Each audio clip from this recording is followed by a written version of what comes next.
Sunita Williams stuck in space. ये news तो आप सबने सुनी होगी। 5 जून को Sunita Williams and Butch Wilmore Starliner नाम के स्पेस क्राफ्ट में इंटरनेशनल स्पेस स्टेशन की ओर गए and now they are stuck there. But ऐसा क्या हुआ कि 8 दिन का ये मिशन 8 महीने तक एक्सटेंड हो गया? एंड सबसे इंपॉर्टेंट, आर दे सेफ और नॉट? प्रॉब्लम जानने से पहले नासा के क्रू मिशंस के थोड़े बैकग्राउंड को समझते हैं। 1981 से 2011 तक नासा अपने क्रू मिशंस के लिए स्पेस शटल नाम के स्पेस क्राफ्ट को यूज करता था और नवंबर 1998 में इंटरनेशनल स्पेस स्टेशन के लॉन्च होने के बाद ये स्पेस क्राफ्ट नासा के लिए और भी इंपॉर्टेंट हो गया। But after 2003 Columbia space shuttle accident ये पता चला कि it's not safe for crew mission and in 2004 President George Bush ने स्पेस शटल को 2010 में रिटायर करने की बात की। And finally after all the extension July 21, 2011 को स्पेस शटल ने अपना आखिरी मिशन कंप्लीट किया। And now NASA was dependent on Russia's Roscosmos for all its crew mission. But Russia and USA के बीच में चल रहे जियोपॉलिटिकल टेंशंस के कारण वो ज्यादा टाइम तक रॉसकॉस्मोस पर डिपेंडेंट नहीं रह सकते थे और जब नासा ऑल्टरनेटिव ऑप्शंस की ओर देख रही थी तभी मार्केट में एंट्री होती है इलॉन मस्क के स्पेसएक्स की। And in 30th May 2020 with Crew Dragon SpaceX ने दुनिया को ये बता दिया कि they have capability to launch humans to space और वो भी काफी सस्ते दाम में। रशिया अपने सोयूज स्पेस क्राफ्ट के लिए जहां $90 मिलियन पर पैसेंजर चार्ज कर रहा था, वहीं स्पेसएक्स का पर पैसेंजर कॉस्ट सिर्फ $50 मिलियन था। और इसके साथ स्पेसएक्स दुनिया की पहली प्राइवेट कंपनी बनी to conduct a successful crew mission. पर तभी एक और प्राइवेट कंपनी अपने क्रू मिशंस के लिए प्लानिंग कर रही थी एंड इट वाज बोइंग। और सुनीता विलियम्स का ये मिशन बोइंग के स्पेस क्राफ्ट का एक टेस्ट मिशन था जिसमें उन्हें और बच विल्मोर को 8 दिनों के लिए इंटरनेशनल स्पेस स्टेशन जाना था और वापस एक सक्सेसफुल लैंडिंग करनी थी अर्थ पे। After this, Boeing could have been the second private company to launch a successful crew mission. Crew mission इतने crucial होते हैं, ये आप इस बात से समझ सकते हैं कि till now only 3 countries have ability to do that: USA, Russia and China.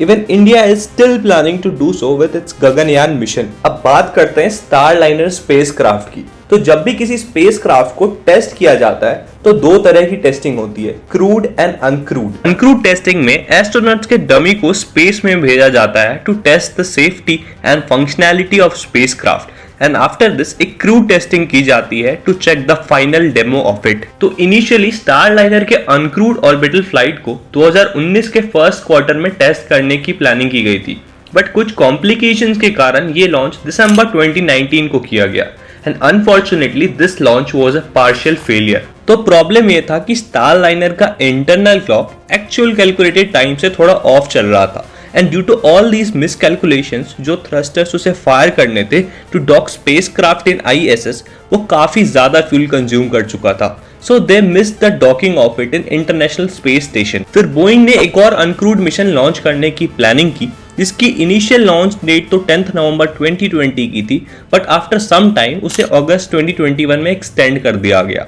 Then finally इन अगस्त 2021 जब स्पेसक्राफ्ट लॉन्च पैड पर तैयार था तभी बोइंग की टीम ने स्टारलाइनर के टोटल 13 प्रोपल्शन सिस्टम वॉल्व्स में कुछ इशू डिटेक्ट किया। इसे रिजॉल्व करने में बोइंग को लगभग 1 साल का वक्त लग गया and then finally in May 19, 2022 Starliner ने एक successful orbital flight test complete किया। अब बारी थी क्रूड फ्लाइट टेस्ट की जिसके लिए Sunita Williams and Butch Wilmore को as a pilot and as a commander चुना गया। वैसे तो इस लॉन्च को 2017 में प्लान किया गया था, but after all the delays it was being launched on May 6, 2024। But इस बार फिर से बोइंग के लिए नई प्रॉब्लम आ चुकी थी और इस बार ये प्रॉब्लम रॉकेट के ऑक्सीजन वॉल्व में थी। Then again it was attempted to be launch on June 1st and just before 3 minutes 50 seconds of launch it was scrubbed due to a computer hardware fault. Finally June 5th को spacecraft launch होता है and everything was going according to the plan. But जैसे ही Starliner space में पहुंचता है तो docking से पहले 2 मेजर प्रॉब्लम्स डिटेक्ट होते हैं, helium leaks and thruster failures. और ये पता चलता है कि 28 में से 5 थ्रस्टर्स सही तरीके से काम नहीं कर रहे। सो बेसिकली स्पेसक्राफ्ट को इंटरनेशनल स्पेस स्टेशन में डॉक करने के लिए थ्रस्टर्स का एक इंपॉर्टेंट रोल होता है। डॉकिंग एक काफी कॉम्प्लिकेटेड प्रोसेस है जिसके लिए स्पेसक्राफ्ट का सही डायरेक्शन में मूव करना और स्पेस स्टेशन के साथ सही तरीके से अलाइन होना काफी इंपॉर्टेंट है and these thrusters are the propulsion device which controls the movement of spacecraft. और थ्रस्टर प्रॉब्लम के साथ साथ स्टारलाइनर के सर्विस मॉड्यूल में कुछ हीलियम लीक्स भी डिटेक्ट किए गए। हीलियम गैस का यूज बेसिकली फ्यूल को प्रेशराइज करने के लिए किया जाता है so that thrusters can apply relevant force for the movement of spacecraft. Although launch से पहले ग्राउंड पर भी कुछ हीलियम लीक्स डिटेक्ट किए गए थे, बट एट दैट टाइम इसे एक माइनर लीकेज समझकर इग्नोर कर दिया जाता है क्योंकि हीलियम गैस की लीक होने की टेंडेंसी काफी ज्यादा होती है। बट इन स्पेस ये लीकेज काफी हद तक बढ़ गई which was unsafe for the mission. और जब ये प्रॉब्लम्स डिटेक्ट होते हैं तो ग्राउंड इंजीनियर्स इमीडिएट बेसिस पर डॉकिंग के प्रोसेस को होल्ड करने को बोलते हैं एंड कोशिश करते हैं कि थ्रस्टर्स फिर से काम करने लगे।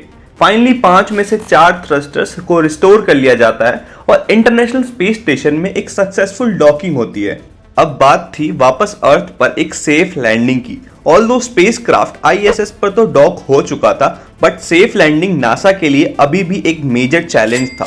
जिन 4 थ्रस्टर्स को रिस्टोर किया गया था, अगर वो वापस बंद हो गए तो it could have led to a big accident. और नासा 2003 की कोलंबिया स्पेस शटल वाली गलती दोबारा नहीं करना चाहता है, जिसमें कल्पना चावला के साथ साथ 6 और एस्ट्रोनॉट्स की जान चली गई थी। एंड फाइनली 25 अगस्त को नासा की एक हाई लेवल मीटिंग होती है और वो डिसाइड करते हैं कि एस्ट्रोनॉट्स को दूसरे स्पेसक्राफ्ट से वापस अर्थ पर लाया जाए और बोइंग का ये स्टारलाइनर स्पेसक्राफ्ट एक खाली लैंडिंग करेगा अर्थ पर। बट नासा जैसी इतनी बड़ी स्पेस एजेंसी को एस्ट्रोनॉट्स को वापस अर्थ पर लाने में 8 महीने कैसे लग सकते हैं? तो इसके पीछे 2 कारण है, docking facility in space station and cost of mission. Docking facility की बात करें तो इंटरनेशनल स्पेस स्टेशन में नासा के पास सिर्फ 2 डॉकिंग स्टेशन अवेलेबल है। इसमें से एक पर स्पेसएक्स का क्रू ड्रैगन 8 स्पेसक्राफ्ट डॉक्ड है और दूसरे पर बोइंग का स्टारलाइनर। और अगर कॉस्ट की बात करें तो क्रू मिशन करना काफी कॉस्टली होता है, तो नासा ने डिसाइड किया कि वो उन 2 एस्ट्रोनॉट्स को अपने अगले एक्सपेडिशन मिशन में वापस लाएंगे। तो एक्सपेडिशन मिशन उन मिशंस को बोलते हैं जहां स्पेस एजेंसीज अपने ग्रुप ऑफ एस्ट्रोनॉट्स को आईएसएस पर भेजती है फॉर रिसर्च एंड टेस्टिंग।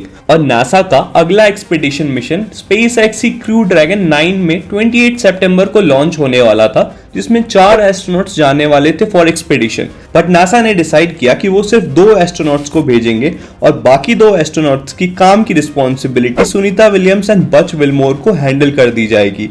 और क्रू ड्रैगन की लैंडिंग वापस अर्थ पर फरवरी 2025 में प्लान की गई है। वैसे तो बोइंग का ये मिशन एक टेस्ट मिशन था, इसलिए सिर्फ 8 दिन के लिए प्लान था, बट ये एक्सपेडिशन मिशन जनरली 5 से 6 महीने के ही होते हैं, तो इतने लंबे टाइम तक वहां पर रुकना कोई बहुत बड़ी बात नहीं है। और सुनीता विलियम्स एंड बच विलमोर दोनों ही ट्रेन्ड एस्ट्रोनॉट्स हैं जो पहले भी नासा के एक्सपेडिशन मिशन पर जा चुके हैं, so it's easy for them. Although अब तक बोइंग का खाली स्पेसक्राफ्ट स्टारलाइनर अर्थ पर सक्सेसफुल लैंडिंग कर चुका है, बट नासा अपने एस्ट्रोनॉट्स को लेकर रिस्क नहीं लेना चाहते थे, that's why they chose the alternate option. और जिन्हें नहीं पता उन्हें बता दूं कि इसरो भी अपना खुद का क्रू स्पेसक्राफ्ट तैयार कर रहा है जिसका नाम गगनयान है। और गगनयान की अनक्रूड टेस्ट फ्लाइट 2024 के एंड में प्लान की गई है एंड क्रूड फ्लाइट टेस्ट 2025 में। इनफैक्ट इसरो ने 4 इंडियन एस्ट्रोनॉट्स को भी सेलेक्ट किया है फॉर इट्स फर्स्ट फ्लाइट, जिसमें से 3 एस्ट्रोनॉट्स 2025 में एक ऑर्बिटल फ्लाइट टेस्ट पर जाएंगे। ऑल्दो गगनयान की डॉकिंग तो इंटरनेशनल स्पेस स्टेशन पर नहीं की जाएगी, बट ये स्पेसक्राफ्ट 3 दिन तक अर्थ के चक्कर काटेगा before landing on earth. So Boeing के इस मिशन से इंडिया को भी काफी कुछ सीखने को मिल सकता है।